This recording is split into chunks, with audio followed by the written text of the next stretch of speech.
Kia ora katoa, ko hine rangi tōku ingoa, no mai haramai, and welcome back to Fit-Nesse with H, but not F.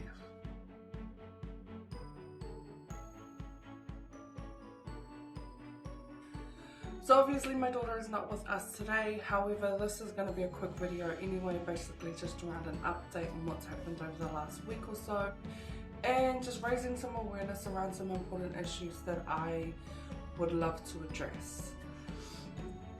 Okay, so in regards to updates, well, there's actually not really many, and the reason being is because the weather in Aotearoa, New Zealand has been cold.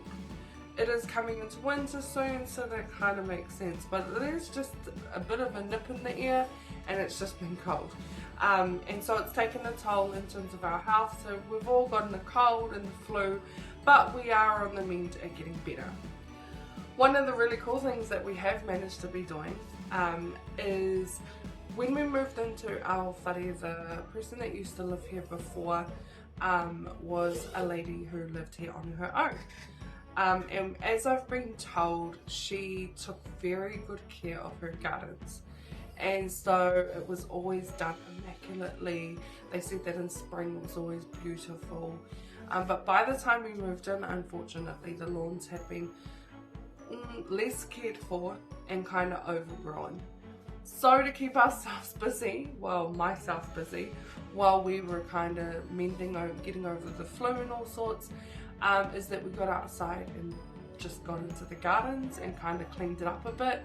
I have no experience of gardening whatsoever, but I remember as a child my nana had a rose garden with lava rocks at the bottom, and our job was to pull out all the weeds, prune down the leaves, so then every spring or whenever the roses were ready to bloom, they looked amazing.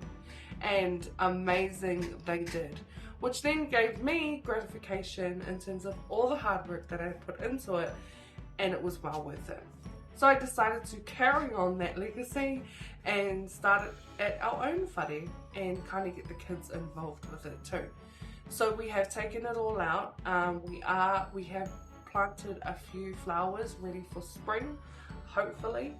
I will actually put in a little video in terms of what it looked like before. This is just part of the garden. There's also another patch that we want to do, and we want to get it all prepped for veggies, and we also have another little area that kind of got neglected that we want to try and put in our herbs and all of that kind of stuff. So yeah, exciting times in regards to that.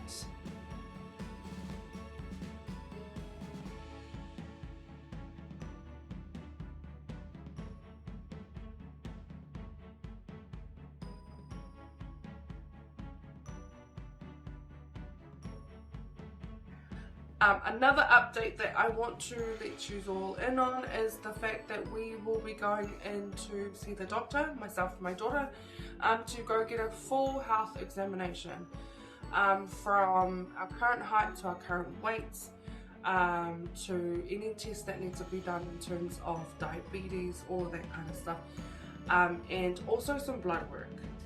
I don't know about you, but I am one of those people.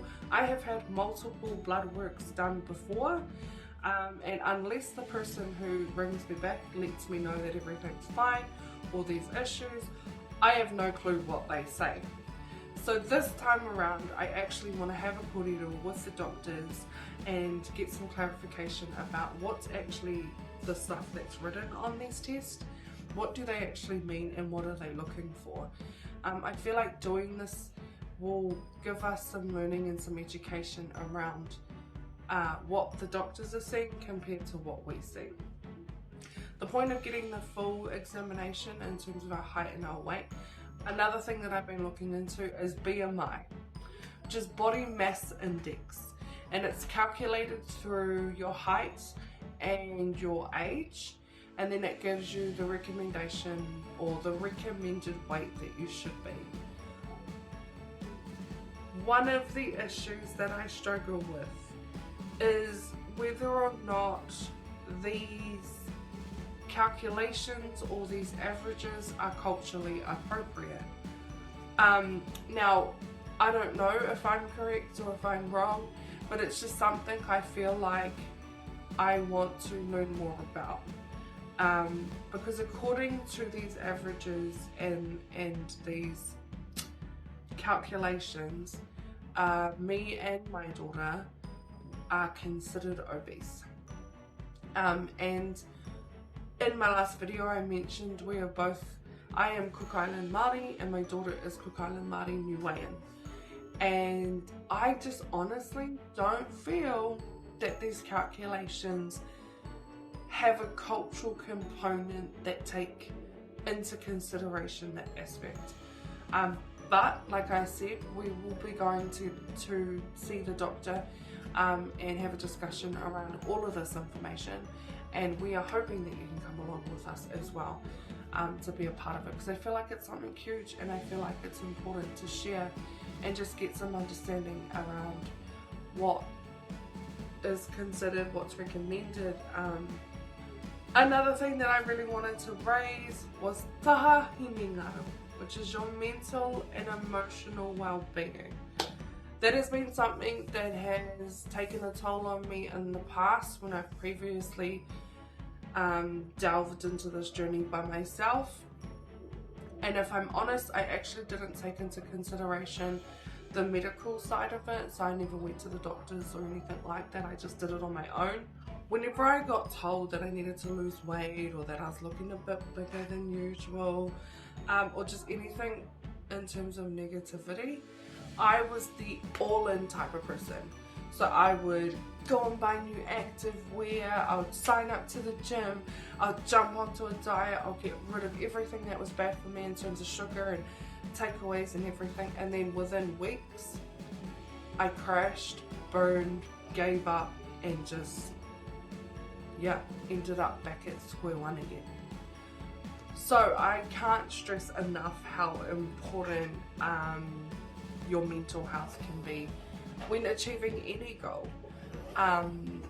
But on that note, I have a few tips that I hope you might want to consider when you're just trying to reduce that negativity that could be one of the barriers that's blocking you from continuing to move forward, and just to be positive overall to see that goal that you want to achieve. So as mentioned, one of the things that we've been doing, I don't have any gardening experience, but doing some gardening. You know, just getting started. If you've got like a little garden patch anywhere around your house, be creative. Even if you're not, just try, you know, give it a go.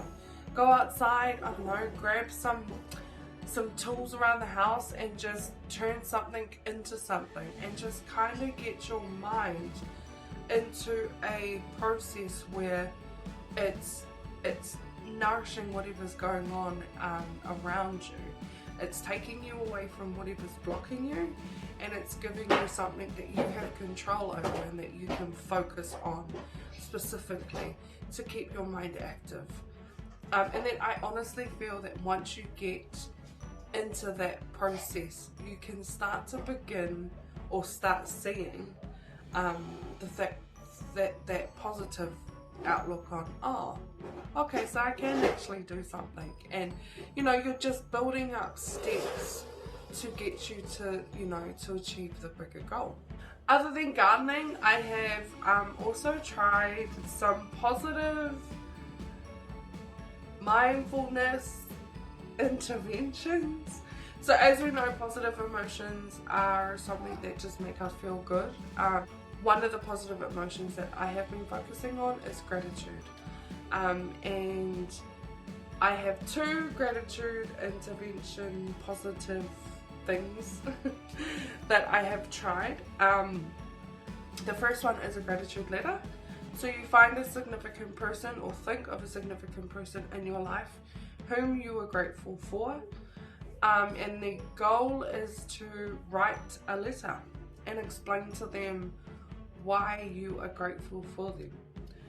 And then the next step of that process is to find a time to either physically go and meet with them, or if that's not applicable, you know, I did mine over a video call because my significant person lives in another country, and read it to them, and just in the moment trying to identify and assess what's going on for yourself and what's happening to that person as you're exchanging this gratitude letter.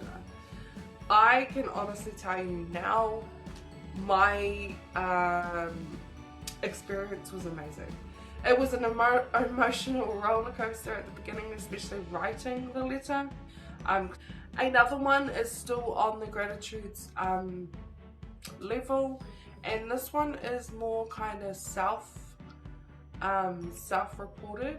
So it's basically just getting a journal or a piece of paper or a diary or your phone, wherever, and it's just before you go to bed, writing 3 things that you're grateful for. 3 things that made you happy, that made you feel grateful throughout the day. And then explaining to yourself why, you know, what kind of emotions were you feeling? Why did you feel grateful? What was it about that specific moment that made you feel grateful? And these moments can be as mundane or as extravagant as you want them to be. Your perception of what you felt grateful for. And it's getting you to identify just, you know, the little things in life that we tend to pass through when we're busy trying to do everything else.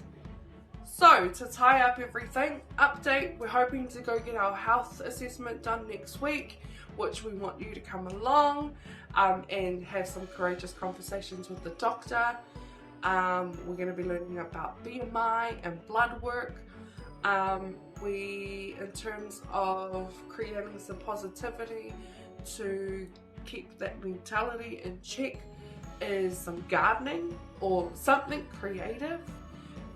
Doing possibly a gratitude letter and maybe a gratitude list. You could even start tonight. We have some really cool challenges coming up too, which my daughter will be a part of. They're actually her idea. And that will be more physical side of everything too. We can start implementing some physical routines along with the results that we get back from our doctor. Just to ensure that we are doing everything above board, and so that we don't fall into the habit that we did previously, crash, burn, and then just want to give up. So yeah, we have some really exciting videos coming up. One of the things we are trying to do as well is looking at different types of activities that work for us. Like for myself, and then ones that might work for my daughter, but we're going to be trying them all out. We're going to be taking these along with us to see which one works better for us and which one we enjoy the most, because I feel like if you don't enjoy the workout you're doing, or if you don't enjoy the physical outlet, you ain't going to achieve nada. Some of those things we'll be looking at is swimming, you know, just the general work at home exercises. Might look at the gym, some boxing. Yeah, we've got a lot of ideas coming up in our heads. We just want to try and take it all step by step. On that note, it's whanau. I think I've talked your ear off enough, but we hope you really enjoyed this video.